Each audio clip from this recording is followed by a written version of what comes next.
গত সপ্তাহের শেষে আর কি আমরা ওই ওয়েব সিরিজটা শেষ করেছি। এটাকে হরর বা ভৌতিক একটা ওয়েব সিরিজ হিসেবে ধরা হচ্ছে। সেই সব ঘটনা থেকে ওর মধ্যে না একটা অদ্ভুত পরিবর্তন আসতে শুরু করে, যেটা খুবই ডেমনিক। হাই এভরিওয়ান, কেমন আছো তোমরা সবাই? সেউতি স্টোরিজের একটা নতুন ব্লগে তোমাদের জানাই স্বাগত আর অনেক অনেক ভালোবাসা। ছোটবেলায় একটা কথা পড়েছিলাম স্কুলে, সেটা হলো যে every cloud has a silver lining. আজকে এইটা দেখে সত্যিই কিন্তু সেই জিনিসটার কথাই মনে পড়ছিল। তবে ছোটবেলায় ওইটার মানেটা ঠিক কথাই শিখেছিলাম, মানে ওই প্রভাবটার মানেটা। কিন্তু ওটা পড়ার পর থেকে বারবার খালি দেখতে চাইতাম যে আকাশে যখন এরকম সিলভার লাইনিং হবে কোনো মেঘের চারপাশ দিয়ে, তখন ঠিক কিরম দেখতে হবে।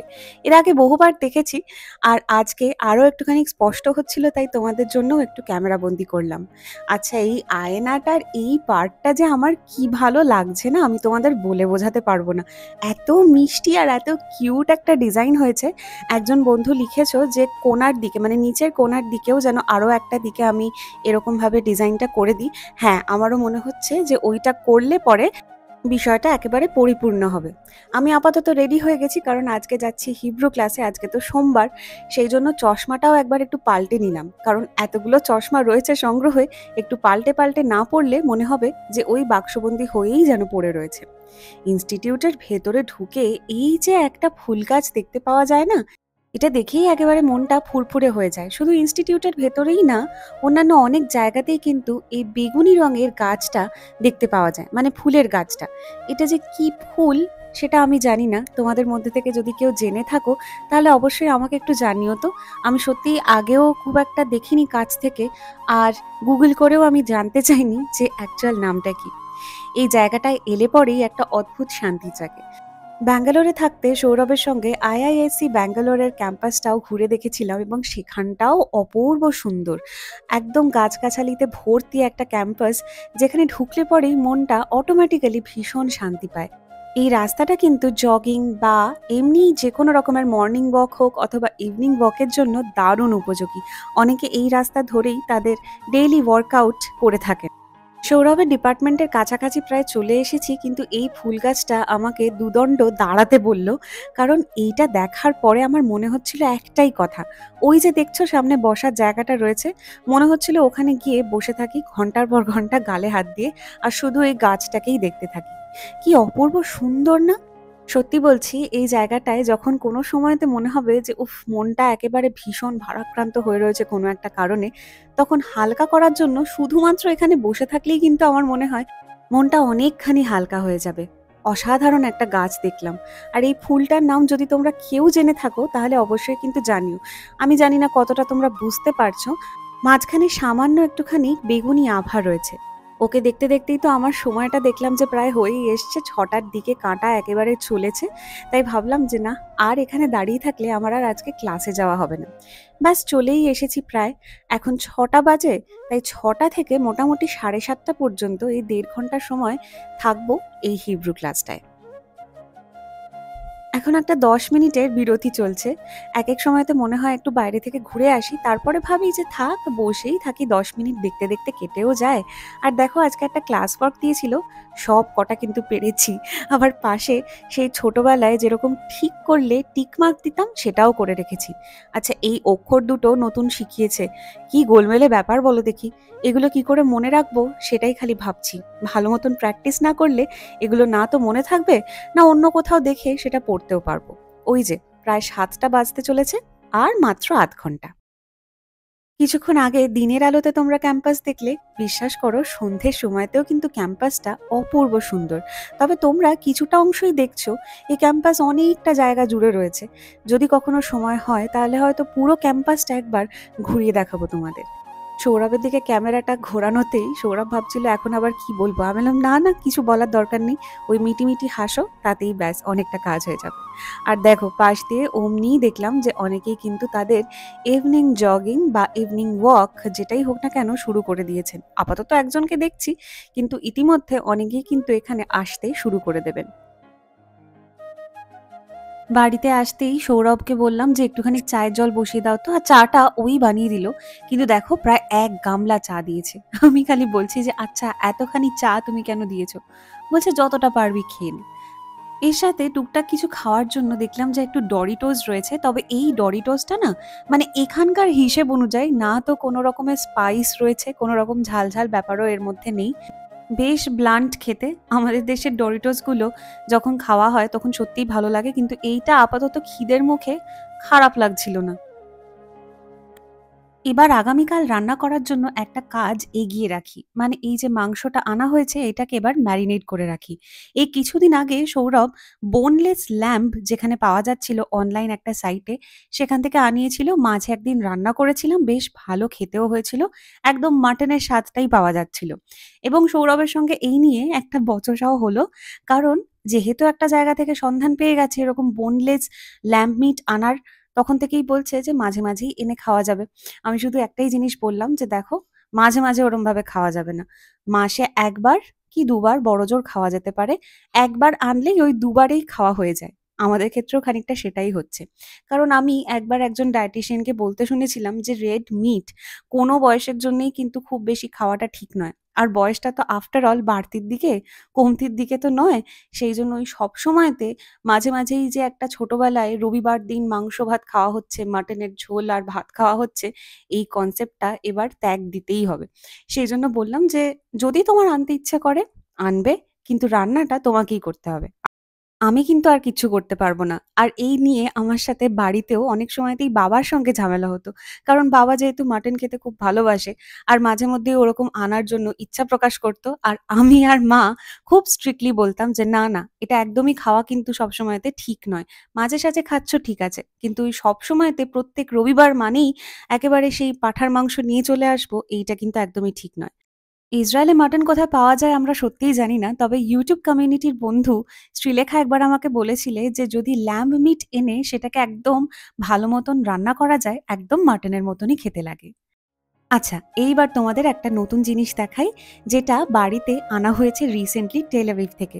ওই যে মাঝখানে একটা কমিউনিটি পোস্টে ছবি দিয়েছিলাম যে একটা দোকানে গেছিলাম যেখানে অদ্ভুত সুন্দর হাতে বানানো মিনিয়েচার জিনিস পাওয়া যাচ্ছে। আর আমার প্রচণ্ড শখ এরকম ছোটোখাটো জিনিসের প্রতি, বিশেষ করে যখন দেখি যে সেটা ঘর সাজানোর জন্য একেবারে আইডিয়াল, তখন তো আমি না নিয়ে ছাড়ি না। তো কয়েকটা জিনিস তোমরা দেখতেই পেলে, তার মধ্যে এইটা সবথেকে কিউট লেগেছে আমার। এটা একটা দেখো নোটবুক টাইপের, এবং ভদ্রমহিলা যার দোকান আর কি, তিনি বলছিলেন এখানে কিছু লিখতে চাইলেও লিখতে পারবে। আমি সেটাই ভাবছি যে আমাদের মনের মধ্যে এত ছোট ছোট কথা মাঝে মধ্যে ঘুরে ফিরে বেড়ায়, সেইটা না হয় এইখানে লিপিবদ্ধ করা যেতে পারে। এত কিছু কেনার পরে উনি আমাদের এই ফুলটা উপহার দিয়েছিলেন, মূলত আমার হাতেই তুলে দিয়েছিলেন। আর এটা যে আমার কি ভালো লেগেছে, ভদ্রমহিলার জেস্চারটা সত্যিই কিন্তু খুব ভালো ছিল। আচ্ছা, এগুলোকে আমি না এই জায়গাটাতে প্লেস করেছি আপাতত। দেখো, যখন অন্য কোনো জায়গাতে যাব সেখানে কিরকম কি ব্যবস্থা থাকবে তা জানি না। তবে এইখানে এই কাবার্ডটার ওপরের অংশটাতে এরকম ছোট্টখাট্ট জিনিস দিয়ে সাজিয়ে আমার বেশ একটা মনের মধ্যে আনন্দ তৈরি হয়েছে। আর বিশেষ করে ওই যে ছোট্ট বাড়িটা দেখছো, ওইটার লাইটটা আজকে আমি জ্বালিয়েও দিয়েছিলাম জাস্ট তোমাদের দেখানোর জন্য। এই ছোট জিনিসগুলো তোমাদের কেমন লাগলো সেটা অবশ্যই কিন্তু কমেন্ট করে জানিও।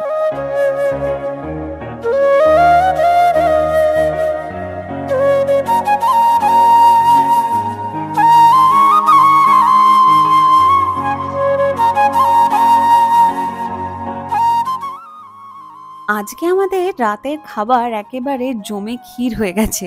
প্রথমেই দেখাই যে এখানে ভাতটা তৈরি হচ্ছে, আর আসল যে মেনুটা রয়েছে সেইটা হলো এইটা। এই যে মসুর ডাল সেদ্ধ, যার মধ্যে অবশ্যই সর্ষের তেল দেওয়া রয়েছে, আর ওপর দিয়ে একটুখানি মাখন না দিলে না জমে না ব্যাপারটা। তার সঙ্গে রয়েছে আলু চোখা, আর গতকাল একটু বাঁধাকপির পকোড়া বানিয়েছিলাম, তাই সেগুলোও রয়েছে।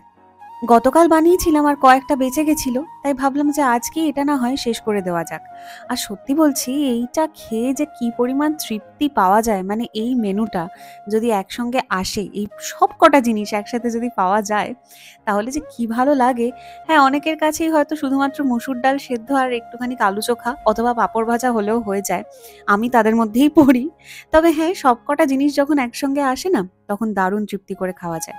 আর বাঁধাকপির পকোড়াটা বেশ ভালো হয়েছিল। ওই অনেকটা বাঁধাকপি রয়ে গেছিল, ভাবছিলাম বারবার যে কি করা যায়, সেই জন্য ভাবলাম যে তরকারি তো অনেক হয়েছে, এবার একটু পকোড়াই না হয় করে নিই। এই যে ডিম সেদ্ধর সাদা অংশটা একদম বাঁচিয়ে বাঁচিয়ে খোলা আর ভেতরের এই কুসুমটাকে একদম ইনট্যাক্ট রাখা, এইটা কিন্তু একটা শিল্প বলতেই হয়। কারণ ওই মাঝখানে ভাঙতে গিয়ে একটু দেখা গেল কুসুমটা মাঝখান থেকে হঠাৎ করে বেকায়দায় ভেঙে গেল, ওইটাতে কেমন একটা মনটা খচখচ করে না? তোমাদের কি এরকম হয়? তাহলে অবশ্যই কিন্তু কমেন্টে লিখো। যাক, আপাতত খেয়ে নিই, তারপর তোমাদের সঙ্গে একটুখানি গল্প করে ভিডিওটা এন্ড করবো আজকের মতো। আজকে খাওয়া দাওয়াটা পুরো জমে গেছিল একেবারে। এইরকম একটা মানে নিশ্চিন্ত মনে এরকম মেনু যদি খাওয়া যায় বসে বসে চুপচাপ, মানে কোনো কিছু নির্ভেজাল ভাবনা চিন্তা নেই, মনের আনন্দে শুধু টেস্টটা করে যাও, খাবারটা খেয়ে যাও, মনের সুখে এক একটা করে গ্রাস তোলো মুখে আর ভাবো যে উফ, এর থেকে ভালো খাবার আর বোধহয় দুনিয়াতে নেই। যাই হোক, ফাইনালি ব্লগটা আমি এন্ড করতে এলাম। তো এন্ড করার আগে হঠাৎ করে মনে হলো যে এইটা তোমাদের অনেকদিন ধরে বলবো বলে ভেবে রেখেছি, কিন্তু আর বলা হচ্ছিল না। মানে এই কদিন আগেই বোধহয় এই গত সপ্তাহের শেষে, হ্যাঁ গত সপ্তাহের শেষে আর কি আমরা ওই ওয়েব সিরিজটা শেষ করেছি। আর আমার মনে হয় যে কোনো কিছু যখন আমি নিজে খুব ভালো দেখি, সেটা আমার এই কমিউনিটির সঙ্গেও, মানে ইউটিউবের এই কমিউনিটি, এই পরিবারের সঙ্গে আমার মনে হয় শেয়ার করাটা উচিত। এই যে ওয়েব সিরিজটা আমি দেখেছি, যার নাম হচ্ছে খৌফ মানে হচ্ছে ভয়, আমরা সবাই জানি। তো সেই ওয়েব সিরিজটা প্রাইমে অ্যাভেলেবল, মানে অ্যামাজন প্রাইমে অ্যাভেলেবল। তো এইটা দেখতে দেখতে, মানে এটা যদি জনার হিসেবে দেখি তাহলে এটাকে হরর বা ভৌতিক একটা ওয়েব সিরিজ হিসেবে ধরা হচ্ছে। কিন্তু যদি তুমি দেখতে শুরু করো, ভয় কাটিয়ে, মানে শেষ সময়টায় আর ভয় লাগবে না, মনে হবে যে হ্যাঁ ওর এই প্রতিশোধটা নেওয়া উচিত, মানে ঠিক এরকম একটা জায়গায় যাবে। মানে একজন মহিলা যে বহু বছর আগে নির্যাতিত হয়েছিল এবং সেই থেকে তার মনের মধ্যে একটা অদ্ভুত ভয় জন্মাতে শুরু করে। সে বারবার স্বপ্নের মধ্যেও ওই জিনিসটা দেখতো এবং ওর মধ্যেই যাপন করতো। আস্তে আস্তে এর মাঝখানে প্রচুর রকমের ঘটনা ঘটে, আর সেই সব ঘটনা থেকে ওর মধ্যে না একটা অদ্ভুত পরিবর্তন আসতে শুরু করে, যেটা খুবই ডেমনিক, মানে একটা পাশবিক রকমের পরিবর্তন ওর মধ্যে চলে আসে। প্রতিশোধ নেওয়ার জন্য মানে ও দুবার আর কি ভাবতে শুরু করে না। ধরো যে মেয়েটা অন্ধকার আন্ডারগ্রাউন্ড কোনো একটা জায়গা দিয়ে, মানে সাবওয়ে দিয়ে যেতে ভয় পেত, সে এখন খুব মানে ডেসপারেটলি সাবওয়ে দিয়ে একা চলাফেরা করতেও আর কি রাজি, মানে এরকম একটা পরিবর্তন ওর মধ্যে চলে আসে। তো একটা একটা করে যখন মানে গল্প আর কি আনফোল্ড করবে এই পুরো সিরিজটার মধ্যে, তখন না কিরকম গাটা শিউরে উঠবে আর সত্যিই মনে হবে যে সত্যি এই ঘটনাটা বাস্তবে কেন ঘটছে না বা বাস্তবে কেন ঘটে না। প্রত্যেক মহিলার থেকেও আমার মনে হয় প্রত্যেক পুরুষ মানুষের এই ওয়েব সিরিজটা দেখা উচিত। খৌফ এটার নাম। যারা অবশ্যই সিরিজ দেখতে ভালোবাসো তাদের জন্য তো বটেই, এবং মানে দেখার পরে সত্যিই মনে হবে যে একটা কিছু দেখলাম, মানে এরকমই একটা ধারণা আর কি হবে এই সিরিজটা দেখার পরে। জাস্ট আমার মনে হলো যে তোমাদের সঙ্গে একটা শেয়ার করি, কারণ এটা এক ধরনের অ্যাওয়ারনেস বলা যেতে পারে। এক একটা ওয়েব সিরিজে দেখবে এমন কিছু বার্তা দেওয়া থাকে না, যেটা মানে জানার পরে বা যেটা বোঝার পরে, রিয়েলাইজ করার পরে মনে হয় কি যে সত্যি কথা, মানে এই জিনিসটা যদি আমাদের সমাজে ঘটতো তাহলে কি ভালোটাই না হতো, এরকম একটা মনে হয়। তো এই ওয়েব সিরিজটার মধ্যেও সেটা আছে, অপূর্ব লেগেছে। আর তেমনি সবাই অভিনয় করেছে। আমার খুব একজন প্রিয় অভিনেতা রজত কাপুর রয়েছেন এই ওয়েব সিরিজটাতে। তো গায়ে কাঁটা তো দিয়েইছে, ভয়ও পেয়েছি মাঝখানে, কিন্তু ভয়টা না শেষে অদ্ভুতভাবে মানে ওভারকাম করে গেলাম আর কি। ভয়টা আর তখন আর ভয় হিসেবে দেখছিলাম না, তখন মনে হচ্ছিল যে হ্যাঁ ঠিকই হয়েছে যা হয়েছে, এরকম মনে হচ্ছিল।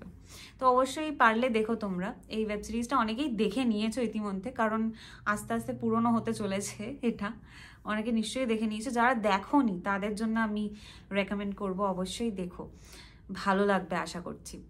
যাই হোক, আজকের ভিডিওটা এখানেই শেষ করছি। কেমন লাগলো অবশ্যই কিন্তু কমেন্ট করে জানিও, আর যদি ভালো লাগে তাহলে একটা লাইক করে দিও। তোমরা সবাই খুব ভালো থেকো, সুস্থ থেকো আর সাবধানে থেকো, আর খুব শীঘ্রই দেখা হচ্ছে নতুন একটা ব্লগে তোমাদের সঙ্গে। তাহলে আজকের মতন জানাই বাই।